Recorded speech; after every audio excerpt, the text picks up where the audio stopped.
Jeeps. We had 15 people in Stahl for Congress t-shirts. We had a banner saying "Thank you veterans" on the front, and we were very proud of that unit. So we've got a good organization. We're working hard in this campaign. This campaign can be won. As a couple of gentlemen who were over here said, this is not dress rehearsal. This mess is real. The only thing you can do to serve your country better than getting involved with my campaign for the next 6 or 7 months is to probably do something different. I mean, we've got to get serious about this federal debt. You know, last week they wanted to have a balanced budget amendment. You know, that takes 7 years to put through. I issued a press release 3 weeks ago that Congress should take 15% pay cuts. They should cut their staff from 22 to 12. They should not be taking pensions, and they should lower their franking privilege from $250,000 a year down to $25K. Yeah. That's leadership by example. The balanced budget amendment is going to take 7 to 10 years to put in place. Leadership by example says you can cut spending starting tomorrow. The super Congress that was going to come up with some great solution. What a flop that was. Who here thought that that was going to be a solution when they put that together 2 months ago? I don't think so. Now, my platform is very straightforward and very simple. It's about federal spending, it's about leadership by example, and it's about jobs and the economy. This federal debt, when I first started running for Congress 6 months ago, was $14 trillion. It just went over $15 trillion. You know, it's outrageous. The first 220 years of our country, we didn't have $1 trillion in debt. So we've got to get serious about this. We've got to go back to zero-based budgeting. We've got to look at these bureaucracies. Business people see a problem, come up with the pros and cons, come up with the possible solutions, and choose and make it happen. The sad fact is that the private sector experience of the people in this room tonight exceeds the private sector experience of the House of Representatives. I would bet $1,000 to anyone who would say the House of Representatives has more private sector experience than the people in this room. I spent 6 years in the United States Navy. I'm the only candidate in this race that spent anywhere time in the Navy, and probably the only one that got within a mile of a recruiting station. I have a BS in mathematics. I worked my way through college. I started washing dishes for 75 cents an hour on Long Island. I went in the Navy, went through the flight program as a distinguished naval graduate, spent 6 years as a naval aviator. I trained radar intercept officer. Anyone who's seen the movie Top Gun that knows a goose in the back was a Rio. And we used to chase A4s around the Whiskey 157 to teach people how to do that. I got out of the Navy. I went to work for Texas Instruments as a sales engineer, selling microchips. I went to school at night to get an MBA in finance using a GI Bill. I spent 30 years in the semiconductor business. Ran worldwide sales for TRW LSI products. If you remember the factory up at the 5 in Genesee that had a TRW sign on the side, that was the first micron and a quarter fab outside the military. That was bought by Raytheon Semiconductor. I was promoted to vice president of worldwide sales there. I spent 30 years traveling the world. I negotiated contracts all the way from Bangalore to Berlin. 8 million frequent flyer miles. Twice my passport had to be taken back to the State Department to get more room in it to put the stamps. And that's a fact. I can even donate. If you've got a worthy cause, I'll be willing to donate some frequent flyer miles to your cause. Now, I have a radio station every Monday, KCEO Radio. It's called Solutions for America. It's 1 to 2 p.m. If you have a conservative group and you want to get your event plugged, please let me know via email, and I will plug those events. I've done that in the past, and I'll continue to do it. I will offer to Brian to debate him on my radio show anytime he wants. And I would also say that I only entered this race for one reason, to have a conservative win back this seat. Now, to Dr. Iverson, I would say, look, there's no way that with both of us in this race, that's going to be a winning solution. Does anyone here other than Wayne or Joni think that it's a good idea and a winning political strategy to have two conservatives running against Brian? Wayne, please take notes, or take me up on my offer to debate. One of us should drop out. I'm man enough to say I will drop out if he's the better candidate. He should be man enough to do the same thing. So that's what I want to do. Now, I have a stimulus plan of my own ideas. The president spent $800 billion on the stimulus plan that he had. Does anyone see any great improvements in the roads or the bridges? You know, when I hear that we have to raise taxes so that we can fix roads and bridges, we're already paying 46.5 cents per gallon of gas to state and federal taxes. Where the heck is that money going? Anyone tell me that? So what we've got to do is get our hands around this economy. My idea of stimulus plan 1 is to get a fair or flat tax. Right now it's costing you guys $400 billion a year to comply. Now, when I first started making talks, I heard it was 60,000 pages of IRS code. Then I heard it was 72. The latest count I heard was 80,000 pages of IRS code. We need serious tort reform. In this country, it costs the economy $500 billion a year for the litigation that it brings on our country. Now, about a month ago, I issued a press release calling for USA Oil 2020. Much like John Kennedy back in the 60s, we haven't had a national goal in this country for 50 years, and that's part of the problem. He said, I want to put a man on the moon and bring him safely back to Earth within this decade. We need to get off of OPEC oil within the next 10 years. Yes. It costs us $2 billion a day, and we're saying that we use OPEC. A lot of it comes back to bite us in the butt in this war on terror. So you've got to get behind this campaign. There's nothing you can do that will serve your country better for the next seven months than to get behind my campaign. Now, we're going to have a petition drive in January. Now, my choice is either write a check for $1,700 or get 3,000 signatures. I'm not the smartest guy in the room, but I can tell you it's a much better way to get some name recognition and to get those signatures. So if you want to join our team, please see any of the city managers or the advisors that I made an announcement to, and you can get on board. So with that, I'll take some questions if you have some. And Rich, how much time do we have left? You took 7 minutes so far, so you got, Okay, great. So any questions? Yes, sir. What's your assessment of the Federal Reserve Bank, which is not federal, has no reserves, and is not a bank?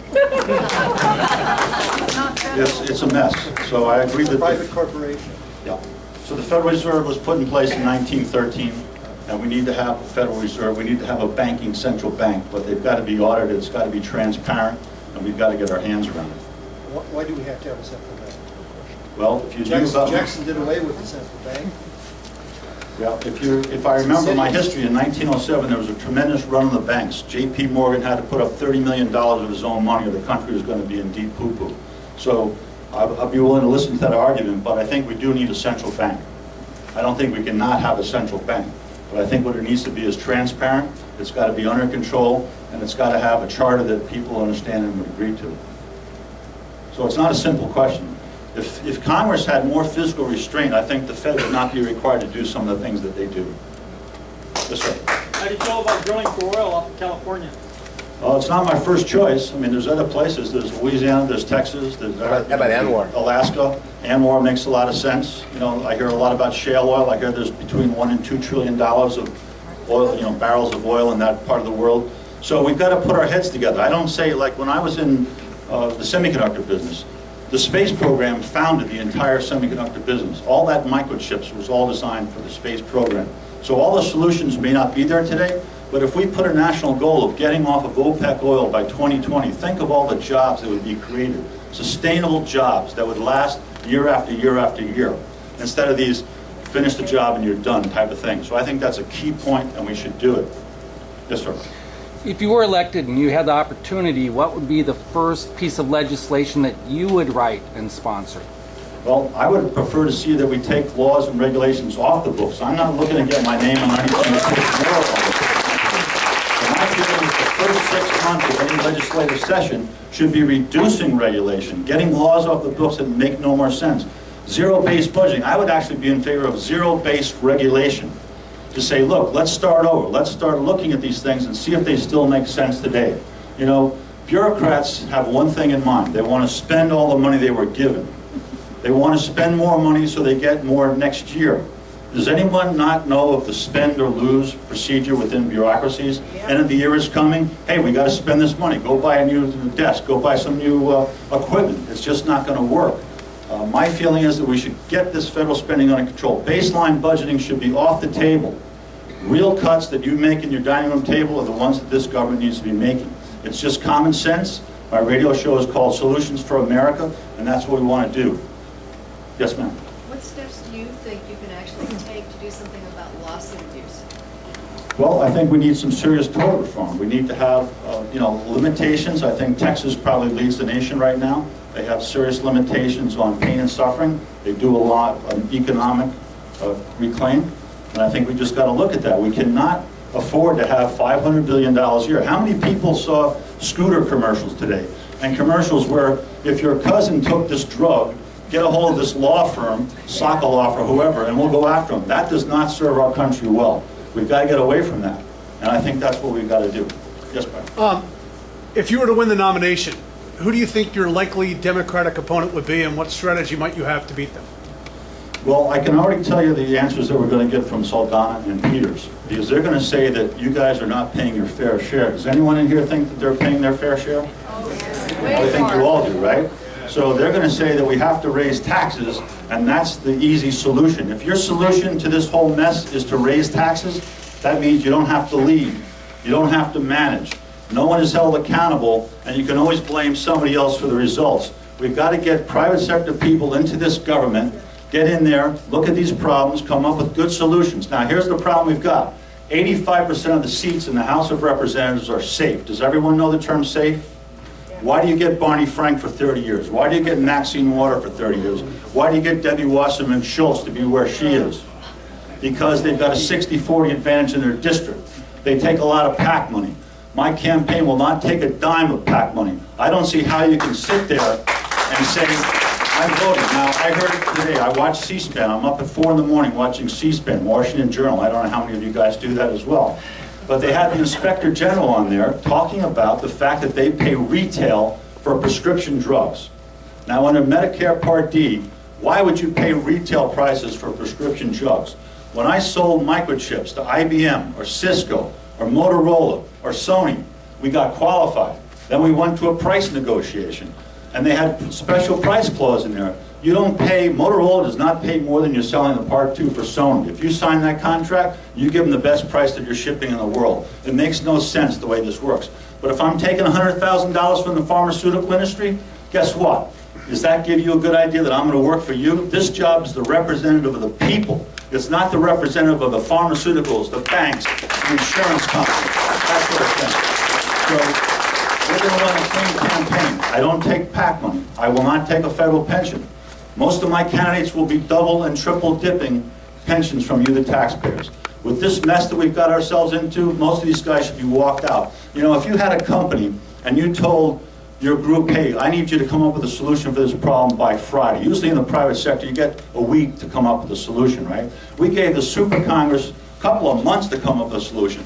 And they come back and say, we can't do anything? That is absurd. They should be walked out the door, but that isn't what happens there. So you guys, as these two gentlemen said, we are 5 months away from these primaries. I need you to see my city managers, get involved, sign up to help us. We're going to win this election, and we're going to clean it. It's going to be clean and fair, but this is not dress rehearsal. This is prime time. It's not preseason. We're into the middle of this. Yes, sir. What is your take on sound money or a gold standard?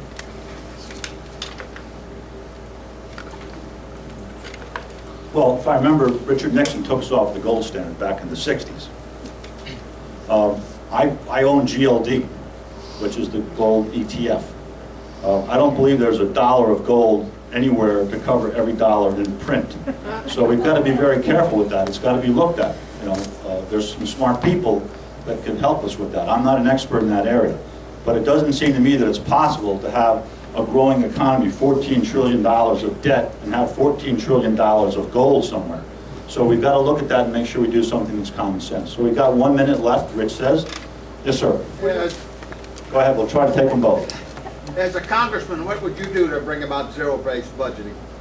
Well, I think that you've got to go back and look at these bureaucracies. You know, the rule of 72 says that something will double when you divide a rate into it, right? So if you've got baseline budgeting at 7.5% per year, that doubles in less than 10 years. It quadruples in less than 20 years. So you can see when all these bureaucracies came about in the early 60s, that's how the mess we've got ourselves into.